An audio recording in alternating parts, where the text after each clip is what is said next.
ಎಲ್ಲರಿಗೂ ನಮಸ್ಕಾರ. ನನ್ನ ಹೆಸರು CS ಈಶಾ ಅಂತೇಳಿ, ಸಹಾಯಕ ಕೃಷಿ ನಿರ್ದೇಶಕರು, ಕೃಷಿ ಇಲಾಖೆ, ಹೊಸದುರ್ಗ ತಾಲೂಕು, ಚಿತ್ರದುರ್ಗ ಜಿಲ್ಲೆ. ಯೂರಿಯಾ ಗೊಬ್ಬರ ಕಷ್ಟಕ್ಕೆ ಅಲ್ಲದೆ ಕೇಂದ್ರ ಸರ್ಕಾರ ಮತ್ತು ರಾಜ್ಯ ಸರ್ಕಾರ ತುಂಬ ಇನ್ನೂ ಒಂದು ಹೆಜ್ಜೆ ಮುಂದೆ ಹೋಗಿ ಪಂಚಾಯಿತಿ ಮಟ್ಟದಲ್ಲಿ ಒಂದು ಧರ್ತಿ ಮಾತೋ ಬಚಾವೋ ಅಂತ ಒಂದು ಸಮಿತಿ ಮಾಡಿದೆ. ತಾಲೂಕು ಮಟ್ಟದಲ್ಲಿ ಮಾನ್ಯ ತಹಶೀಲ್ದಾರ್ ಅಧ್ಯಕ್ಷತೆಯಲ್ಲಿ ಮತ್ತು ಗ್ರಾಮ ಪಂಚಾಯಿತಿಯಲ್ಲಿ ಸಂಬಂಧಪಟ್ಟ ಗ್ರಾಮ ಪಂಚಾಯತಿ PDO, ನಮ್ಮ ಕೃಷಿ ಅಧಿಕಾರಿ, ಕೃಷಿ ಸಖಿ ಮತ್ತು ಒಂದಿಬ್ಬರು ಪ್ರಗತಿಪರ ರೈತರು ಹಾಗೂ ಮತ್ತು ಅಲ್ಲಿ ಸ್ಥಳೀಯ ಸೊಸೈಟಿ ಅಥವಾ FPO ಒಂದು CEOಗಳು ಇವ್ರನ್ನೆಲ್ಲ ಸೇರಿಸಿ ಒಂದು 5 ರಿಂದ 6 ಜನದ ಒಂದು ಸಮಿತಿ ಮಾಡಿದೆ. ಈ ಸಮಿತಿ ಮುಖ್ಯವಾಗಿ ಏನು ಕೆಲಸ ಮಾಡುತ್ತಪ್ಪ ಅಂದರೆ, ಈ ಒಂದು ರಾಸಾಯನಿಕ ಅರಳು ರೂಪದ ಯೂರಿಯಾ ರಸಗೊಬ್ಬರ ಇದೆ. ಈ ಒಂದು ಅರಳು ರೂಪದ ಯೂರಿಯಾ ರಸಗೊಬ್ಬರ ಕೃಷಿಯೇತರಕ್ಕೆ ಅಂದರೆ ಕೃಷಿ ಅಲ್ಲದೆ ಏನಾಗಿದೆ ಇವತ್ತು ಅಂದರೆ, ಈ ಯೂರಿಯಾ ರಸಗೊಬ್ಬರ ಕೃಷಿ ಉದ್ದೇಶಕ್ಕಲ್ಲದೆ ಬೇರೆ ಬೇರೆ ಉದ್ದೇಶಕ್ಕೆ ಹೋಗ್ತಾ ಇದೆ. ಇಂಡಸ್ಟ್ರಿ ಪರ್ಪಸ್, ಎಲ್ಲಿ ಪ್ಲೇವುಡ್ ಮಾಡ್ತೀವಿ ಅಥವಾ ಪೇಂಟ್ ಮಾಡ್ತಾರೆ, ಗಮ್ ಮಾಡ್ತಾರೆ, ಮೆಡಿಕಲ್ಲು ಮತ್ತು ಮಿಲ್ಕ್ ಇಂಡಸ್ಟ್ರಿ, ಇಲ್ಲೆಲ್ಲ ಕಡೆಯೂ ಕೂಡ ಯೂರಿಯಾ ರಸಗೊಬ್ಬರ ಬಳಸ್ತಾರೆ. ಈಗ ಸರ್ಕಾರ ಸಾಕಷ್ಟು ಸಬ್ಸಿಡಿ ಕೊಟ್ಬಿಟ್ಟು ರೈತರಿಗೆ ಯೂರಿಯಾ ರಸಗೊಬ್ಬರ ಕೊಡ್ತಾ ಇದೆ. ಈ ಒಂದು ಕೃಷಿ ಉದ್ದೇಶಕ್ಕೆ ಕೊಟ್ಟಂಥ ಸಬ್ಸಿಡಿ ರಸಗೊಬ್ಬರನ ಬೇರೆ ಬೇರೆ ಅನ್ಯ ಉದ್ದೇಶಕ್ಕೆ ಬಳಸೋದ್ರಿಂದ ಇದಕ್ಕೆ ತಡೆ ಹಾಕಬೇಕು ಅಂತೇಳಿ ಗ್ರಾಮ ಪಂಚಾಯಿತಿ ಮಟ್ಟದಲ್ಲಿ ಈ ಒಂದು ನಮ್ಮ ಗ್ರಾಮ ಪಂಚಾಯಿತಿ PDO ಒಂದು ನೇತೃತ್ವದಲ್ಲಿ PDO, ನಮ್ಮ ಕೃಷಿ ಅಧಿಕಾರಿ, ಕೃಷಿ ಸಖಿ ಮತ್ತು ನಮ್ಮ CEO, ಪ್ಯಾಕ್ಸಿನ CEO ಅಥವಾ FPO CEO ಮತ್ತು ನಮ್ಮ ಸ್ಥಳೀಯ ಒಂದು 2-3 ಜನ ರೈತರು ಸೇರಿಸಿ ಒಂದು ಕಮಿಟಿ ಮಾಡಿ ಇವರು ಅದನ್ನು ವಾಚ್ ಮಾಡಬೇಕು. ಬಂದಂಥ ಯೂರಿಯಾ ರಸಗೊಬ್ಬರ ನಿಮ್ಮ ವ್ಯಾಪ್ತಿಲಿರೋಂಥ ಅಂಗಡಿಗಳಿರ್ಬೋದು, ಸೊಸೈಟಿ ಇರ್ಬೋದು, FPOಗಳಿರ್ಬೋದು, ಇಲ್ಲಿಗೆ ಬಂದಂಥ ರಸಗೊಬ್ಬರ ಕೃಷಿ ಉದ್ದೇಶಕ್ಕೆ ಬಳಸ್ತಾ ಇದ್ದಾರಾ ಅಥವಾ ಬೇರೆ ಉದ್ದೇಶಕ್ಕೆ ಹೋಗಿದೆಯಾ ಅನ್ನೋದು ಅಬ್ಸರ್ವ್ ಮಾಡಬೇಕು. ಹಂಗೇನಾದ್ರು ಬೇರೆ ಉದ್ದೇಶಕ್ಕೆ ಬಳಸಿದ್ದೇ ಆದರೆ ತಕ್ಷಣ ನಮ್ಮ ಕೃಷಿ ಇಲಾಖೆ, ನಮ್ಮ ಕೃಷಿ ಅಧಿಕಾರಿಗಳಿಗಾಯಿತು, ಮಾನ್ಯ ತಹಶೀಲ್ದಾರಿಗಾಯಿತು ಅಥವಾ ನಮ್ಮ ಸಹಾಯಕ ಕೃಷಿ ನಿರ್ದೇಶಕರು, ಕೃಷಿ ಇಲಾಖೆಗಾರು ಕೂಡ ತಕ್ಷಣ ನೀವು ಮಾಹಿತಿ ಕೊಟ್ಟರೆ, ಅಂದರೆ ಬಂದಂಥ ರಸಗೊಬ್ಬರ ಬೇರೆ ಬೇರೆ ಉದ್ದೇಶಕ್ಕೆ ಬಳಕೆ ಆಗ್ತಿದೆ ಅಂತ ಕಂಡು ಬಂದರೆ ತಕ್ಷಣ ನಮಗೆ ಮಾಹಿತಿ ಕೊಡಬೇಕು. ಅಂದರೆ ಕೃಷಿ ಬಿಟ್ಟು ಬೇರೆ ಉದ್ದೇಶಕ್ಕೆ ಬಳಸಬಾರ್ದು ಅಂತ. ಎರಡನೇದು, ಮತ್ತು ಆ ವೇರದಲ್ಲಿ ಕೃಷಿ ಅಂದರೆ ಎಷ್ಟು ನಿಮಗೆ ಅವಶ್ಯಕತೆ ಇದೆ ಯೂರಿಯಾ ರಸಗೊಬ್ಬರ ಅಷ್ಟು ಸಪ್ಲೈ ಆಗ್ತಾಯಿದೆ ಅದನ್ನು ಕೂಡ ನೋಡ್ಕೋಬೇಕು. ಮತ್ತು ಇದಲ್ದಲೆ ತಕ್ಷಣ ಕಾಲಕ್ಕೆ ನೀವು ರೈತರಿಗೆ ಆ ಏರಿಯಾದಲ್ಲಿ ಈ ಒಂದು ಯೂರಿಯಾ ರಸಗೊಬ್ಬರನ ಸಮರ್ಪಕವಾಗಿ ಅಂದರೆ ವೈಜ್ಞಾನಿಕವಾಗಿ ಶಿಫಾರಸು ಮಾಡಿದಷ್ಟೇ ಬಳಸಬೇಕು ಅಂತ ಅಲ್ಲೇ ನಿಮ್ಮ ಸ್ಥಳೀಯ ಪಂಚಾಯಿತಿ ವ್ಯಾಪ್ತಿಯ ಎಲ್ಲ ರೈತರಿಗೂ ಮಾಹಿತಿ ಕೊಡಬೇಕು ಅಂತ ಒಂದು ಗಮನದಲ್ಲಿಟ್ಕೊಂಡು ಸರ್ಕಾರ ಧರ್ತಿ ಮಾತೋ ಬಚಾವೋ ಅಂತ ಕಮಿಟಿ ಮಾಡಿದೆ. ತಾಲೂಕು ಮಟ್ಟದಲ್ಲಿ ತಹಶೀಲ್ದಾರ್ ಅಧ್ಯಕ್ಷತೆಯಲ್ಲಿ, ಪಂಚಾಯಿತಿ ಮಟ್ಟದಲ್ಲಿ PDO ಒಂದು ನೇತೃತ್ವದಲ್ಲಿ ಸಮಿತಿ ಮಾಡಿದೆ. ಈಗ ನಮ್ಮ ಹೊಸದುರ್ಗ ತಾಲೂಕಲ್ಲಿ ನಾವೆಲ್ಲ ಕಡೆಯೂ ಕೂಡ 33 ಗ್ರಾಮ ಪಂಚಾಯತಿಲೂ ಕೂಡ ಈ ಸಮಿತಿ ಮಾಡಿ ಎಲ್ಲ ಕಡೆಯೂ ತರಬೇತಿ ಕೊಟ್ಟು ಮತ್ತು ಮಾಹಿತಿ ಕೂಡ ನೀಡಿದ್ದೀವಿ. ಇಷ್ಟೇ ಅಲ್ಲದೆ ಸರ್ಕಾರ ಸಾಕಷ್ಟು ಇನ್ನೂ ಒಂದು ಹೆಜ್ಜೆ ಮುಂದೆ ಹೋಗಿ ಈ ಯೂರಿಯಾ ರಸಗೊಬ್ಬರ ಮತ್ತು ಬೇರೆ ಏನು ಇತರೆ DAP ಇರ್ಬೋದು, ಇತರೆ ಕಾಂಪ್ಲೆಕ್ಸ್ ಎಲ್ಲ ರಸಗೊಬ್ಬರಗಳನ್ನು ಕೂಡ ರೈತನಿಗೆ ಸಮರ್ಪಕವಾಗಿ ಕೊಡಬೇಕು ಮತ್ತು ಸಕಾಲಕ್ಕೆ ಕೊಡಬೇಕು ಅನ್ನೋ ಒಂದು ದೃಷ್ಟಿ ಇಟ್ಕೊಂಡು ಕೇಂದ್ರ ಸರ್ಕಾರ ಮತ್ತು ರಾಜ್ಯ ಸರ್ಕಾರ ಎರಡೂ ಸರ್ಕಾರಗಳು ತುಂಬ ಮುತುವರ್ಜಿ ವಹಿಸಿ ಇವತ್ತು ಇನ್ನೂ ಒಂದು FFS ಅಂತ ಅಂದರೆ ಫ್ರೇಮ್ವರ್ಕ್ ಫಾರ್ ಫರ್ಟಿಲೈಸರ್ ಸೇಲ್ ಅಂತ ಒಂದು ಆ್ಯಪ್ ತಂದಿದೆ. ಫ್ರೇಮ್ವರ್ಕ್ ಫಾರ್ ಫರ್ಟಿಲೈಸರ್ ಸೇಲ್ ಅಂತ.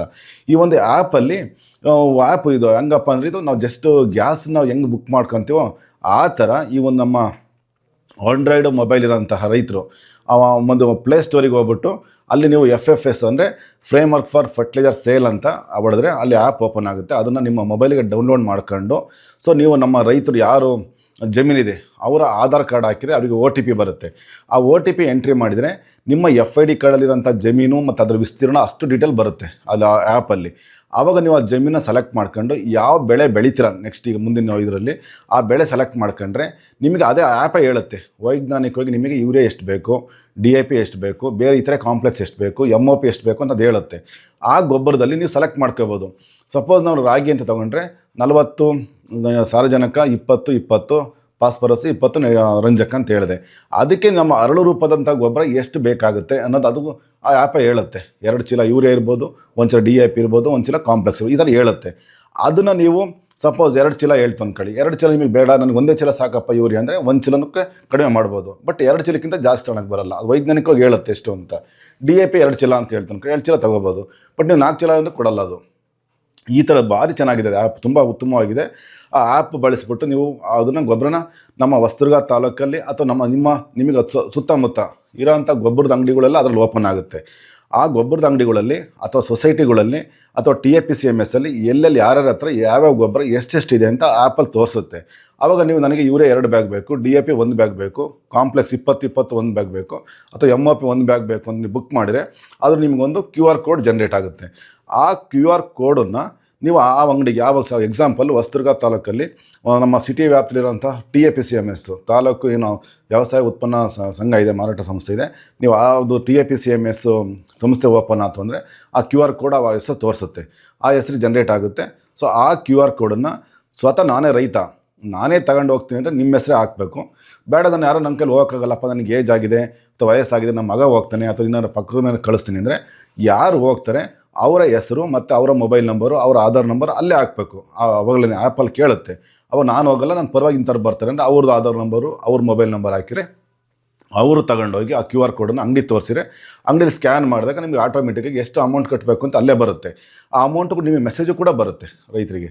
ಸೊ ಅದನ್ನು ನೀವು ಅಮೌಂಟ್ ಕಟ್ಬಿಟ್ಟು ತಗೊಳೋದು ಇಷ್ಟು ಒಂದು ಈಸಿ ವ್ಯವಸ್ಥೆ ಮಾಡಿದೆ.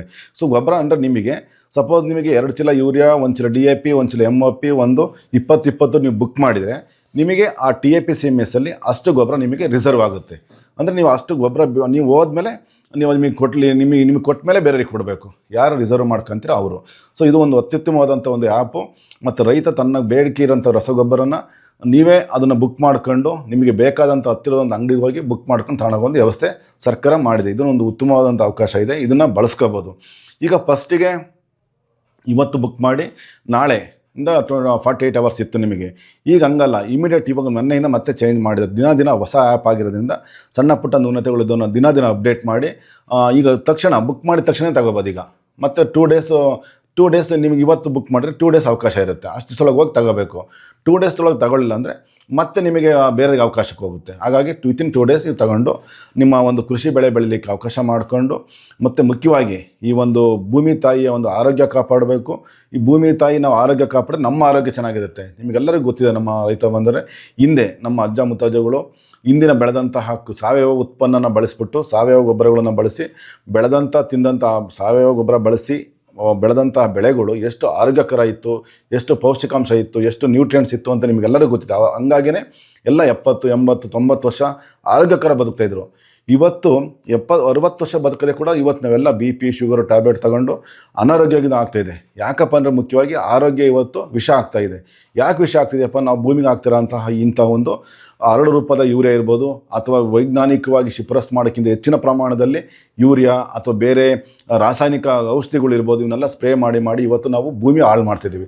ಹಾಗೆ ನಮ್ಮ ರೈತರಲ್ಲಿ ಏನಪ್ಪ ನಾನು ಮನೆ ಮಾಡ್ಕೊತೀನಿ ಅಂದರೆ, ಇನ್ನು ಅಟ್ಲೀಸ್ಟ್ ಇನ್ನು ಮುಂದಿನ ದಿನಗಳಾದರೂ ಕೂಡ ಈ ಒಂದು ಭೂಮಿಗೆ ಹೆಚ್ಚಿನ ಪ್ರಮಾಣದಲ್ಲಿ ಯೂರಿಯಾ ರಸಗೊಬ್ಬರ ಬಳಸೋದನ್ನು ಬಿಡಬೇಕು. ನ್ಯಾನೋ ಯೂರಿಯಾನ ಯೂಸ್ ಮಾಡಬೇಕು. ಈ ನ್ಯಾನೋ ಯೂರಿಯಾ ಅಷ್ಟೇ ಅಲ್ಲ, ನ್ಯಾನೋ DAPನೂ ಕೂಡ ಇದೆ. ನ್ಯಾನೋ DAPನೂ ಕೂಡ ಬಂದಿದೆ. ಈ ನ್ಯಾನೋ DAPನೂ ಅಷ್ಟೇ, ಇದು ಕೂಡ ಅತ್ಯಂತ ಉತ್ತಮವಾದಂಥ ಒಂದು ನ್ಯಾನೋ ಗೊಬ್ಬರದ ಬದಲು ನ್ಯಾನೋ DAP ಇದೆ. ಇದು ಕೂಡ ಅಷ್ಟೇ, 1 ಲೀಟ್ರಿಗೆ 5 ml ಹಾಕ್ಕೊಂಡು ಒಂದು 30 to 30ರಿಂದ 35 ದಿನ ಅಥವಾ ಒಂದು ಸರಿ, ಇನ್ನೊಂದು 40-45 ಇನ್ನೊಂದು ಸರಿ, ಸೇಮ್ ವೆಜಿಟೇಟಿವ್ ಸ್ಟೇಜಿಗೆ ಬಂದಾಗ ಬೆಳವಣಿಗೆ ಹಂತದಲ್ಲಿದ್ದಾಗ ಇದನ್ನು ಒಂದು ಸ್ಪ್ರೇ ಮಾಡ್ಬೋದು. ನೀವು ಮೇಲ್ ಗೊಬ್ಬರ ಕೂಡ ಬದಲು ಈ ಒಂದು ನ್ಯಾನೋ DAPನೂ ಕೂಡ ಸ್ಪ್ರೇ ಮಾಡ್ಬೋದು. ಇದು 500 mlಗೆ ₹600 ಆಗುತ್ತೆ ಒಂದು ಬಾಟ್ಲಿಗೆ. ಸೊ ಒಂದು ಬಾಟಲು 1 ಎಕರೆಗೆ ಆಗುತ್ತೆ. ಅದು ಇದು ಕೂಡ ಅಷ್ಟೇ, ₹225 ಒಂದು ಬಾಟಲ್ಲು. ಇದು ಕೂಡ 1 ಎಕರೆಗೆ ಆಗುತ್ತೆ. ನೀವೇನೋ 1 ಚೀಲ ಗೊಬ್ಬರ ಹಾಕ್ತೀರೋ ಅಲ್ಲಿ ಸಮಾಂತರವಾಗಿ ಒಂದು ಅರ್ಧ ಲೀಟ್ರ್ ಬಾಟಲ್ ಕೆಲಸ ಮಾಡುತ್ತೆ. ಆಗ ದಯವಿಟ್ಟು ಎಲ್ಲರೂ ಕೂಡ ಈ ಒಂದು ನ್ಯಾನೋ ಟೆಕ್ನಾಲಜಿ ಬಳಸ್ಕೊಳ್ಳಿ ಅಂತ ಹೇಳ್ತಾ, ಮುಂದಿನ ದಿನಗಳಲ್ಲಿ ನಿಮಗೆ ತಕ್ಷಣ ಈ ಟೆಕ್ನಾಲಜಿ ಹೊಂದ್ಕೊಳಕ್ಕಾಗ್ತಿಲ್ಲ, ಒಂದು ಅರ್ಧ ಎಕರೆ ಮಾಡಿ ನೋಡಿ ಅಂತ ನಾನು ಮನವರಿಕೆ ಮಾಡ್ಕೊತಿರೋದು. ಕಳೆದ ಒಂದು 3 ವರ್ಷದಲ್ಲೂ ಕೂಡ ನಾವು ಎಲ್ಲ ಕಡೆ ತಾಲೂಕಿನಾದ್ಯಂತ ಈ ದೃಶ್ಯ ಮಾಧ್ಯಮ ಇರ್ಬೋದು, ಮುದ್ರಣ ಮಾಧ್ಯಮ ಇರ್ಬೋದು, ಅಥವಾ ರೈತರು ವಾಟ್ಸಪ್ ಗ್ರೂಪು ಸಾಕಷ್ಟು ನಾವು ಪ್ರಚಾರ ಕೊಟ್ಟಿದ್ದೀವಿ. ಎಲ್ಲರಿಗೂ ಮಾಹಿತಿ ಸಿಗ್ತಾ ಇದೆ.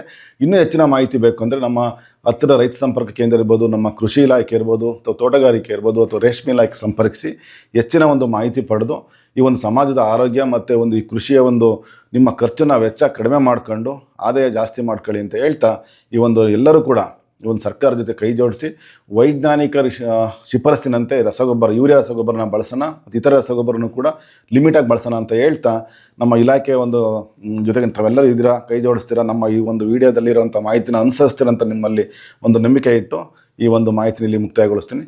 ಎಲ್ಲರಿಗೂ ಧನ್ಯವಾದಗಳು. ನಮಸ್ಕಾರ.